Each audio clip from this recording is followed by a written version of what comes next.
നമസ്കാരം. എന്തൊരു വീക്കെൻഡാണത് പ്രീമിയർ ലീഗിൽ. ഗംഭീര വീക്കെൻഡ് തന്നെ. നമ്മൾ എക്സ്പെക്റ്റ് ചെയ്യാത്ത ഒരുപാട് റിസൾട്ട്സ് പ്രീമിയർ ലീഗിൽ വന്നു ഇപ്രാവശ്യം. ആഴ്സണലിന് ഗംഭീര ചാൻസ് ആയിരുന്നു 9 പോയിൻറ്റ്സ് ലീഡ് കിട്ടാനായിട്ട്. അത് കളഞ്ഞു കുളിച്ചു. City was beaten by Manchester United with a new manager bounce. And you know what, even Aston Villa fell. So that means Arsenal is still having a 7 point lead. Better than nothing. I mean, better than 6 points. It's a 7 point lead over the second and third. So, അപ്പോൾ നമുക്ക് നോക്കാം. Arsenal ശരിക്കും പറയുകയാണെങ്കിൽ ഒരു 9 point lead പിടിക്കാനായിട്ട് struggle ചെയ്തു. City ഡെർബിയിൽ വീണു. Chelsea lucky escape against Brentford. Villa heartbreak. നല്ലൊരു ചാൻസ് ആയിരുന്നു. ഉനൈ എമറി എന്നുള്ള മാനേജറുടെ ഹോൾ കരിയറിലുള്ള ഒരു സംഭവമാണത്. കയ്യെത്താതെ ഒരുത്ത് എത്തിയിട്ട് കൈവിട്ട് പോണത്. Liverpool frustration. I think Arne Slot will go after this season. സാവി അലോൺസോ ഇപ്പോൾ റിയൽ മാഡ്രിഡിൽ നിന്ന് ഫ്രീ ആയ സ്ഥിതിക്ക് he has a chance to come back to his old club. അപ്പോൾ I think that's going to happen. നമുക്ക് കളികൾ നോക്കാം. Nottingham Forest 0, Arsenal 0. ചാമ്പ്യൻസിൻ്റെ മെൻറ്റാലിറ്റി ടെസ്റ്റാണ്. അതിൽ ആഴ്സണൽ ഫെയിലായോ എന്ന് ചോദിച്ചാൽ ഫെയിലായെന്ന് പറയില്ല, എന്നിട്ട് സക്സസ് ആയുമില്ല. മെൻറ്റാലിറ്റി കാണിച്ചുമില്ല. ആഴ്സണലിന് ഫോറസ്റ്റിനെതിരെ ഡ്രോ ആണ്. പോയിൻറ്റ്സ് ഡ്രോപ്പ് ചെയ്തോ? പോയിൻറ്റ്സ് ഡ്രോപ്പ് ചെയ്തിട്ടില്ല, പക്ഷേ ഓപ്പർച്യൂണിറ്റി ഡെഫിനറ്റ്ലി ഡ്രോപ്ഡ് ആണ്. പോയിൻറ്റ്സ് ഡ്രോപ്പ് ചെയ്തിട്ടില്ല എന്ന് പറയാൻ കാരണം city lost points and villa lost points. So basically Arsenal was having 6 point lead, അത് 7 point ലീഡായി. അപ്പോൾ അത് പോയിൻറ്റ്സ് ഡ്രോപ്പ് അല്ല, പോയിൻറ്റ്സ് ഗെയിൻ തന്നെയാണ്. 1 point ഗെയിൻ ചെയ്തു. തൊട്ട് പിന്നിലുള്ള ടീംസിനെതിരെ 1 point ഗെയിൻ ചെയ്തു. 6 point ലീഡ് വരുന്നിടത്ത് 7 point ലീഡായി. ലീഡ് ഗെയിൻ ചെയ്യുന്നതാണ് ബേസിക്കലി. പക്ഷേ ഓപ്പർച്യൂണിറ്റി ഡെഫിനറ്റ്ലി ഡ്രോപ്ഡ് ആണ്. കാരണം എന്താണെന്നുണ്ടെങ്കിൽ സിറ്റി ഡെർബിയിൽ വീണപ്പോൾ തന്നെ ആഴ്സണലിൽ കില്ല് ചെയ്യേണ്ട ഗെയിമാണ്. അത് ചെയ്തില്ല. 9 points ലീഡ് ഈ സമയത്ത് കിട്ടുകയാണെന്നുണ്ടെങ്കിൽ that's great thing for Arsenal. അത് അറ്റ്ലീസ്റ്റ് ഫാൻസിൻ്റെ ടെൻഷൻ ഒഴിവാക്കായിരുന്നു. ഫാൻസിനെന്ന് പറയുകയാണെന്നുണ്ടെങ്കിൽ കഴിഞ്ഞ 3 സീസണിൽ സെക്കൻഡ് പൊസിഷനിൽ നിൽക്കുമ്പോൾ സിറ്റി എന്നുള്ളൊരു സംഭവം പിന്നാലെ കളിക്കുമ്പോൾ നമുക്ക് ഇപ്പോൾ സിറ്റി കുറേ ഡൗൺ ആണ്. ഇപ്പോൾ കഴിഞ്ഞ സീസണിലുള്ള പോലെ സിറ്റി കുറേ ഡൗൺ ആണ്. ബാക്കിലുള്ളത് ലെറ്റ്സ് അനദർ ടീമാണെന്ന് വിചാരിച്ചു. അപ്പോൾ ചെൽസിയോ ലിവർപൂളോ അല്ലെങ്കിൽ ഇപ്പോൾ ഈ പറഞ്ഞ പോലെ ആസ്റ്റൺ വില്ല ആണെന്നുണ്ടെങ്കിൽ നമുക്ക് ഇത്ര ടെൻഷൻ ഇല്ല. പക്ഷേ സിറ്റിയാണ് തൊട്ട് പിന്നിലെന്ന് പറയുമ്പോൾ അതൊരു ടെൻഷനാണ്. കാരണം ഇപ്പോൾ ലിവർപൂൾ കഴിഞ്ഞ പ്രാവശ്യം വിൻ ചെയ്ത് ഒഴിവാക്കുകയാണെന്നുണ്ടെങ്കിൽ അതിന് മുമ്പുള്ള സീസണിലൊക്കെ സിറ്റി തന്നെയാണ് ആഴ്സണലിൻ്റെ പിന്നിലുണ്ടായിരുന്നത്.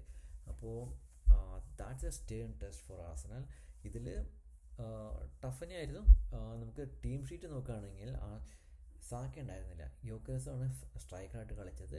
ലെഫ്റ്റ് വിങ്ങിൽ മാർട്ടിനെല്ലിയും റൈറ്റ് വിങ്ങിൽ മധുവൊക്കെയാണ് കളിച്ചത്. സാക്കയ്ക്ക് ചെറിയൊരു ഇഷ്യൂസ് ഉണ്ടായിരുന്നു. അത് കാരണമാണ് സാക്ക സ്റ്റാർട്ട് ചെയ്യാതിരുന്നത്. മിഡ്ഫീൽഡ് ഒഴുകാട് Zubimendi Rice. I think Arteta could have tried a different midfield including എസ്ജേത്. നമുക്കറിയാം ഇപ്പോൾ ഒരു ഷോൺ ഡൈഷിൻ്റെ ടീം നോട്ടിംഗ്ഹാം ഫോറസ്റ്റ് അവരുടെ ഗ്രൗണ്ടിൽ കളിക്കുമ്പോൾ അവരിപ്പോൾ ഒരു റെലിഗേഷൻ ബാറ്റിലാണ്. അങ്ങനെ നിൽക്കുന്ന സമയത്ത് Sean Dyche is going to park the bus. അപ്പോൾ പാർക്ക് ദ ബസ് ആവുമ്പോൾ പരമാവധി നമുക്ക് ഫസ്റ്റ് ടൈം പാസ് കൊടുക്കണവർ, അല്ലാന്നുണ്ടെങ്കിൽ കുറച്ച് ഡ്രിബ്ലിംഗ് എബിലിറ്റി ഉള്ളവർ, അങ്ങനെയുള്ള പ്ലേയേഴ്സിനെ ഇറക്കുന്നതായിരുന്നു കുറച്ചുകൂടി നല്ലത്. അപ്പോൾ yes, definitely he played Madueke and Martinelli. But മിഡ്ഫീൽഡിൽ കുറച്ചും കൂടി ഇപ്പോൾ ഒരു 4 ഡിഫൻഡേഴ്സ് കളിക്കുന്നതിന് പകരം വേണമെന്നുണ്ടെങ്കിൽ ഇടയ്ക്കൊന്ന് ടാക്റ്റിക്ക് മാറ്റിയിട്ട് എസ്സേനെ ഇറക്കാമായിരുന്നു എന്നാണ് എനിക്ക് തോന്നിയത്. ഫസ്റ്റ് ഹാഫിൽ ആഴ്സണൽ ഡോമിനൻസ് തന്നെയായിരുന്നു. ഫോറസ്റ്റ് ബേസിക്കലി പാർക്കിംഗ് ദ ബസ്സിനാണ്. പക്ഷേ ഈ കളി എന്ന് പറയുമ്പോൾ ആഴ്സണൽ ട്രൈ ചെയ്തില്ല എന്ന് ഞാൻ പറയുന്നില്ല. ഈ കളിയിൽ കുറേ ബിഗ് മൂവ്മെൻറ്റ്സ് ഉണ്ടായിരുന്നു. ഇപ്പോൾ മാർട്ടിനെല്ലിയുടെ ഒരു മിസ്സ്, അത് ഭയങ്കര ഒരു മിസ് തന്നെയാണ്. അത് should have scored. Definitely he should have scored that. Martinelli score ചെയ്യുകയാണെന്നുണ്ടെങ്കിൽ അവിടെ വെച്ച് ഫോറസ്റ്റിൻ്റെ പാർക്കിംഗ് ദ ബസ് സ്റ്റോപ്പായിരുന്നു. പിന്നെ ആഴ്സണലിന് ഇഷ്ടംമാതിരി ഗ്യാപ്സ് കിട്ടുമായിരുന്നു കളിക്കാനായിട്ട്. അതുമാതിരി യോക്കേഴ്സിൻ്റെ 1-on-1 ചാൻസ് എന്ന് പറയണത് പുള്ളിയുടെ നമ്മൾ ഏത് ഹൈലൈറ്റ്സ് സ്പോർട്ടിംഗ് ലിസ്ബണിൽ കളിക്കുമ്പോഴത്തെ ഏത് ഹൈലൈറ്റ്സ് കാണുകയാണെന്നുണ്ടെങ്കിലും കാണുന്ന ഒരു പുള്ളി സ്കോർ ചെയ്യുന്ന ഒരു ഇതാണ്. അത് പുള്ളിക്ക് ഇവിടെ ചെയ്യാൻ പറ്റുന്നില്ല. സുബിമെൻഡിക്ക് ഒരു ചാൻസ് കിട്ടുമ്പോൾ ഷൂട്ട് ചെയ്യാണ്ട് ക്രോസ് ചെയ്തത്. സുബിമെൻഡിക്ക് നല്ല ടാലൻ്റ് ഉള്ളതാണ്. അപ്പോൾ നമുക്കറിയാം സുബിമെൻഡിക്ക് പറ്റുന്നുള്ളത്. ഈ ചാൻസസൊക്കെ ബിഗ് ടീംസ് ശരിക്കും ഫിനിഷ് ചെയ്യും. ഓക്കെ, ഒരു ചാമ്പ്യൻ ആവേണ്ട ടീമാണെന്നുണ്ടെങ്കിൽ അത് ഫിനിഷ് ചെയ്യായിരുന്നു. പക്ഷേ ആഴ്സണലിന് ഇന്നലെ പറ്റിയില്ല. സെക്കൻഡ് ഹാഫിൽ വീണ്ടും ഹൈ പ്രഷർ തന്നെയായിരുന്നു. ആഴ്സണൽ കുറേ ട്രൈ ചെയ്തു, ക്രോസ് ആഫ്റ്റർ ക്രോസ് ട്രൈ ചെയ്തു. ഫോറസ്റ്റിൻ്റെ keeper, he was playing the best game of his life, അങ്ങനെ പറയാം. ആർട്ടറ്റ സാക്കിനെ കൊണ്ടുവന്നു, ജെസൂസിനെ കൊണ്ടുവന്നു, മെറീനോനെ കൊണ്ടുവന്നു, ഒന്നും ഉണ്ടായില്ല. എന്താ പറയുക, ആഴ്സണൽ ഫാൻസ് പാനിക്കായി തുടങ്ങി. ലാസ്റ്റ് എന്താ ഉണ്ടായി, കളി ഡ്രോ ആയിപ്പോയി. സാക്കയുടെ ഒരു ഹെഡിങ് ചാൻസ് ഉണ്ടായിരുന്നു, മെറീനോൻ്റെ ഒരു സൂപ്പർ ചാൻസ് ഉണ്ടായിരുന്നു, അതൊക്കെ മിസ്സായി. യോക്കരസിനെ പറ്റി പറയുകയാണെന്നുണ്ടെങ്കിൽ യോക്കരസ് ഈസ് നോട്ട് ഡെലിവറിങ്. കഴിഞ്ഞ ഗെയിംസിൽ ഒരു ഗോൾ അടിച്ചു, മൂവ്മെൻറ്റ്സ് ഒക്കെ ഗംഭീരമായിരുന്നു. ഇതിലും അതെ, മൂവ്മെൻറ്റ്സ് ഗംഭീരമാണ്, പക്ഷേ ഹോൾഡ് പ്ലേ തീരെ ആവറേജ് ആണ്. അതുമാതിരി പുള്ളിയുടെ നമ്മൾ ഈ സ്പോർട്ടിംഗ് ലിസ്ബണിൽ കളിക്കുമ്പോൾ കാണാറുള്ള ഒരു കില്ലർ ഇൻസ്റ്റിങ്ക്റ്റ് ഉണ്ട്, അതില്ല. ഇതാണ് ഇതിലത്തെ മെയിൻ ഇഷ്യൂ ആഴ്സണലിൻ്റെ പറയുകയാണെന്നുണ്ടെങ്കിൽ. ആർട്ടറ്റ പ്രസ് കോൺഫറൻസിൽ പെനാൽറ്റിനെ കുറിച്ച് പറഞ്ഞിട്ടുണ്ടായിരുന്നു, പക്ഷേ I don't think that's A stone wall penalty. Okay, പക്ഷേ ആഴ്സണൽ പ്ലേ ചെയ്തു കേട്ടോ. ചില കളിയിൽ നമ്മൾ ആഴ്സണൽ ഇങ്ങനെ ഇതിൽ പ്രഷറിൽ ടെൻഷൻ അടിച്ചിട്ട് ചാമ്പ്യൻസിൻ്റെ പ്രഷർ വരുമ്പോൾ ടീം വീക്കായി പോകണമെന്നൊക്കെ പറയുന്നില്ലേ, ആ സിറ്റുവേഷൻ ഒന്നും എനിക്ക് തോന്നിയില്ല. കാരണം അത്രയും ഒഫൻസീവ് ഔട്ട്പുട്ട് ഉണ്ടായിരുന്നു. അപ്പോൾ നമ്മൾ ആഴ്സണൽ ഒരു 15 ഷോട്ട് ക്രിയേറ്റ് ചെയ്തു, 4 ബിഗ് ചാൻസസ്, ഓപ്പോസിഷൻ ബോക്സസിൽ 36 ടച്ചസ് ഉണ്ടായിരുന്നു, 2.4 XG ഉണ്ടായിരുന്നു. ഇത്രയും ഒരു ടീം കാണിക്കുകയാണെന്നുണ്ടെങ്കിൽ definitely they try their best. പക്ഷേ it was a bad game. Clear chances miss ചെയ്തു. ചില സമയത്തൊക്കെ തീരെ ക്രിയേറ്റിവിറ്റി ഇല്ലാത്ത മാതിരി തോന്നി. ഓക്കെ, അപ്പോൾ it's not a big thing. 7 point lead ഇപ്പോഴും ഉണ്ട്. ഇതിൽ ഈ കളിയിൽ ഏതെങ്കിലും ഗോൾ സ്കോർ ചെയ്യുന്നുണ്ടെങ്കിൽ it would have been easier. 9 point lead, it was a comfortable position, but still Arsenal is 7 point clear, top of the league and top of the Champions League, League Cup semi-final and still in the FA Cup. 4 കോമ്പറ്റീഷനിൽ ഇപ്പോഴും കളിക്കുന്നുണ്ട്. It's not a time to be panicking. Okay, it's the other teams who needs to be panicking because they have a 7-point gap between Arsenal and them. Manchester City Manchester യുണൈറ്റഡിനോട് 2-0 തോറ്റു. Carrick era എന്ന് പറയുന്നത് begin with a bang. Pep position ഫുട്ബോളാണ് കളിച്ചത്, പക്ഷേ Carrick counter attack master class തന്നെയാണ് കാണിച്ചത്. Pep ഗാർഡിയോളയുടെ സൈഡിന് 68% position ഉണ്ടായിരുന്നു ഗെയിമിൽ, പക്ഷേ 0.45 XG ഉണ്ടാക്കാൻ പറ്റുള്ളൂ ഈ 68% പൊസിഷൻ കൊണ്ട്. ആ കൂടി 7 ഷോട്ട്സ്, ഈ 7 ഷോട്ട്സിൽ ആ കൂടി ഒരു ഷോട്ടാണ് ഓൺ ടാർഗറ്റ്. നമ്മൾ കമ്പയർ ചെയ്യുകയാണെന്നുണ്ടെങ്കിൽ 32% പൊസിഷൻ ഉണ്ടായിരുന്ന മാഞ്ചസ്റ്റർ യുണൈറ്റഡ് 2.27 XG ഉണ്ടാക്കി. 11 ഷോട്ട്സ് ടോട്ടൽ, അതിൽ 7 ഷോട്ട്സ് ഓൺ ടാർഗറ്റാണ്. യുണൈറ്റഡിന് 6 ബിഗ് ചാൻസസ് ആണ് കിട്ടിയത്, സിറ്റിക്ക് no big chances at all. ഈ 6 ചാൻസിൽ 4 ചാൻസ് യുണൈറ്റഡ് മിസ്സാക്കി. അപ്പോൾ ഇതൊരു എന്താ പറയുക, ശരിക്കും എങ്ങനെയാണ് സിറ്റീനെ കളിക്കേണ്ടതെന്നുള്ളത് കണ്ടറിഞ്ഞിട്ട് കളിപ്പിച്ച കളിയാണ് മാഞ്ചസ്റ്റർ യുണൈറ്റഡ്. നല്ല ലൈനപ്പും ആയിരുന്നു. എംബൂമോ അപ്പ് ഫ്രണ്ട് കളിച്ചിട്ട് കൂഞ്ഞനെ സബ്സ്റ്റിറ്റ്യൂട്ടാണ് ഇറക്കിയത്. ഇപ്പോൾ പെപ്പ് ഗാർഡിയോളയുടെ സൈഡ് ബേസിക്കലി റോഡ്രിയാണ് മിഡ്ഫീൽഡ് ആങ്കർ ചെയ്തത്. പക്ഷേ സംഭവം ഇറ്റ്സ് നോട്ട് ഈസി, കാരണം ടീംസിന് സിറ്റിയോടുള്ള ആ ഫിയർ പോയി. അപ്പോൾ ഇതൊരു ഡെർബി ആയിരുന്നു എസ്പെഷ്യലി. എന്നിട്ടാണ് സിറ്റി ഇങ്ങനെ സ്ട്രഗിൾ ചെയ്തത്. പൊസഷൻ ഡോമിനൻസ് മാത്രമായിട്ട് ഒരു കാര്യമില്ല, because football is not about possession, it's about movements. ആ മൂവ്മെൻറ്റ്സ് ബേസിക്കലി യുണൈറ്റഡ് തകർത്തു. ക്യുക്കർ കൗണ്ടർ അറ്റാക്സ് ആയിരുന്നു, കിഡിലൻ ഗോൾസ് ആയിരുന്നു. എന്നാൽ യുണൈറ്റഡ് ഇതിലും കൂടുതൽ ജയിക്കുമായിരുന്നു. അവർക്ക് ലക്കില്ലാണ്ട് പോയി, 2-3 ബാറിൽ കെട്ടിപ്പോയി, പിന്നെ ഓഫ് സൈഡ് ആയിട്ട് പോയി. കാരിക്കിൻ്റെ മാസ്റ്റർ ക്ലാസ് സെറ്റപ്പ്, ഒരു low block 5-4-1 shape, Bruno between the lines. And യുണൈറ്റഡിൻ്റെ മെയിൻ സംഭവം എന്ന് പറയുന്നത് ബ്രൂണോ ഫെർണാണ്ടസ് എന്നുള്ള ഒരു മിഡ്ഫീൽഡറാണ്. കാരണം ഭയങ്കര ക്വിക്ക് പാസിങ് ചെയ്യാനായിട്ട്, ഇത്രയും ആക്യുറേറ്റ് ക്വിക്ക് പാസിങ് ചെയ്യാനായിട്ട് പ്രീമിയർ ലീഗിൽ വേറൊരു മിഡ്ഫീൽഡർ ഇല്ല. ഇപ്പോൾ ആഴ്സണലിലുള്ള യോക്കരസ് യുണൈറ്റഡിന് വേണ്ടിയിട്ട് കളിക്കണമെന്നുണ്ടെങ്കിൽ he would have scored a lot of goals, because യുണൈറ്റഡിൻ്റെ ഈ ഗെയിമിൽ പറ്റിയ ഫോർവേഡാണ് യോക്കരസ്. അതുമാതിരി എംബൂമോ നല്ല പേസ് കാണിച്ചു കൗണ്ടേഴ്സിലൊക്കെ. അപ്പോൾ ഫസ്റ്റ് ഗോൾ തന്നെ സിറ്റിയുടെ ഒരു കോർണർ ബോൾ ക്ലിയർ ചെയ്ത് 3 പാസിൽ ഗോളാണ്. പെപ്പിൻ്റെ റിയാക്ഷൻ എന്ന് പറഞ്ഞാൽ പെപ്പ് ആകെ ഫ്യൂരിയസ് ആണ്. Erling Haaland pocketed by Martinez, കാണാനേ ഉണ്ടായിരുന്നില്ല ഹാലൻഡിനെ, ഒന്നും ചെയ്യാൻ പറ്റിയില്ല. City are no longer feared. അതാണ് എനിക്ക് ഈ ഇത് കാണുമ്പോൾ ഞാൻ പറയാം.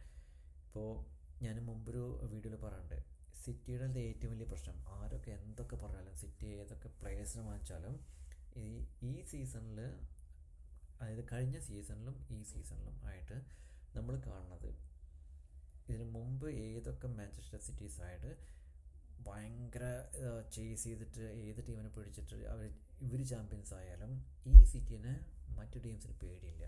കാരണം പ്രീമിയർ ലീഗിൽ ടോപ്പ് ക്വാളിറ്റി മാനേജേഴ്സാണ്, ടോപ്പ് ക്വാളിറ്റി പ്ലെയേഴ്സാണ്. ഈവൻ 20th പൊസിഷനിൽ കളിക്കുന്ന ടീംസിനടക്കം ദേ ഡോണ്ട് ഫിയർ. പിന്നെ എസ്പെഷ്യലി എന്ന് പറഞ്ഞിട്ടുണ്ടെങ്കിൽ ഈ എൻഡിൽ കളിക്കുന്ന ടീംസിന് ടൈറ്റ് സീസൺ കഴിയാറാകുമ്പോഴേക്കും അവർക്ക് റെലിഗേഷനിൽ പോകാണ്ട് പിടിച്ച് നിന്നേ പറ്റൂ.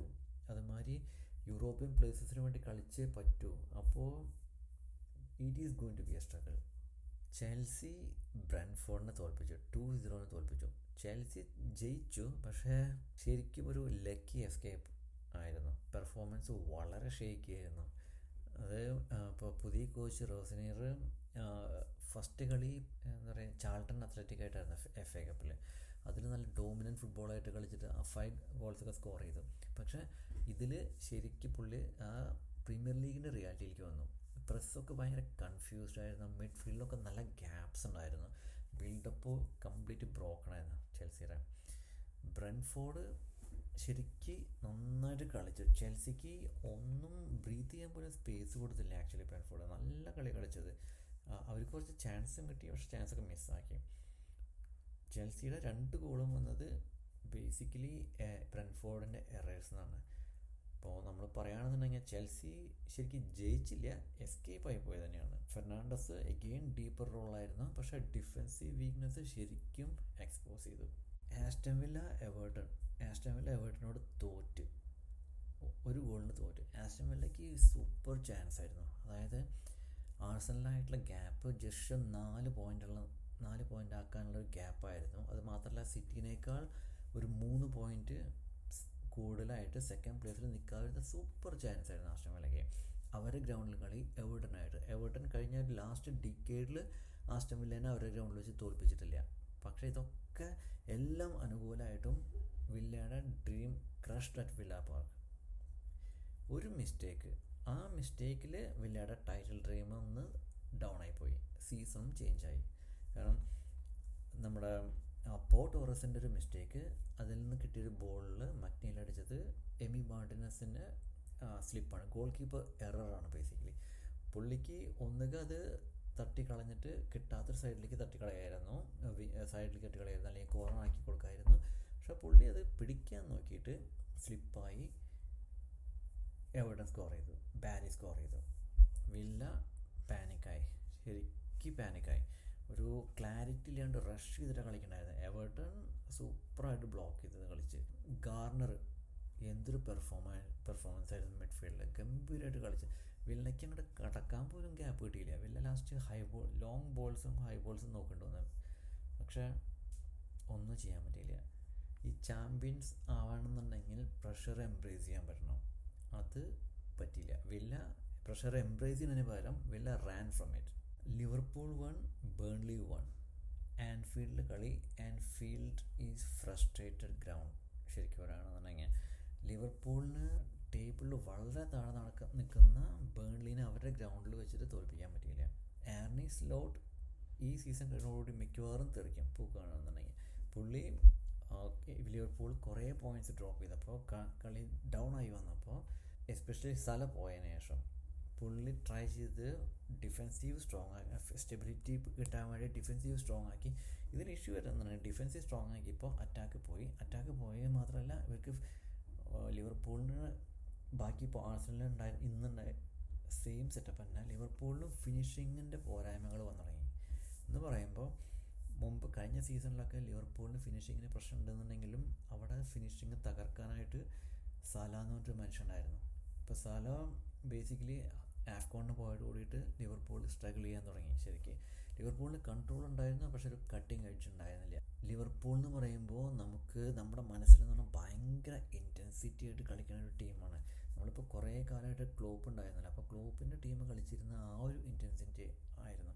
അതിന് മുമ്പ് ഞാൻ പറയുകയാണെങ്കിൽ ബ്രണ്ടൻ റോജേഴ്സിൻ്റെ കീഴിലും അത്യാവശ്യം ഇൻറ്റൻസിറ്റി തന്നെ വെച്ചിട്ട് തന്നെ കളിച്ചായിരുന്നു. പക്ഷേ ക്ലോപ്പിൻ്റെ കീഴിലൊരു ദേ വർ റിയലി സംതിങ് എൽസ് എന്ന് പറഞ്ഞാൽ ശ്വാസം എടുക്കാൻ കൊടുക്കാണ്ട് അത്രയും ഇൻറ്റൻസീവ് പ്രഷറായിരുന്നു ക്ലോപ്പിൻ്റെ ടീംസ്. ഇവിടെ സ്ലോട്ടിൻ്റെ ടീംസിൽ ഇതില്ല. ഫാൻസ് ഷൗട്ട് ചെയ്യാൻ തുടങ്ങി വേർ ഈസ് ദ ഇൻറ്റൻസിറ്റി എന്നുള്ളത്. അതുപോലെ സ്ലോട്ടിൻ്റെ tactics is okay, but mentality is very weak. ഇപ്പോൾ ഇതിൽ ഇഷ്യൂ വരുന്നതെന്നുണ്ടെങ്കിൽ സ്ലോട്ടിൻ്റെ മുകളിൽ പ്രഷർ വന്നുകൊണ്ടിരിക്കുകയാണ്. ഇപ്പോൾ പകരക്കാരനായിട്ട് ഞാൻ വിചാരിച്ചത് Klopp there is a chance Klopp can come back എന്നുള്ളൊരു തോന്നൽ എനിക്കുണ്ടായിരുന്നു. പക്ഷേ ഇപ്പോൾ റിയൽ മാഡ്രിഡിൽ നിന്ന് സാബി അലോൺസോ പോയിട്ട് കൂടിയിട്ട് റൂമേഴ്സ് സ്റ്റാർട്ട് ചെയ്ത് തുടങ്ങി. കാരണം സ്ലോട്ട് ഇതാവുമ്പോൾ ലിവർപൂളിനെ സംബന്ധിച്ച് അല്ലെങ്കിൽ പ്രസ്സിനെ സംബന്ധിച്ച് സാബി അലോൺസോ ഫ്രീ ആണ്. സാബി അലോൺസോ ലിവർപൂളിൻ്റെ പ്രീവിയസ് പ്ലെയറാണ്. അങ്ങനെ ആകുമ്പോൾ ആ ഒരു കണക്ഷൻ വരുന്നുണ്ടല്ലോ. അപ്പോൾ നമുക്ക് ഈ പ്രീവിയസ് പ്ലെയേഴ്സിൻ്റെ കണക്ഷൻ ഇപ്പോൾ എന്താ പറയുക, ആർസനലിൻ്റെ ആർട്ടറ്റ വന്നതല്ലേ, അപ്പോൾ ആ ഒരു കണക്ഷൻ ഉണ്ടല്ലോ.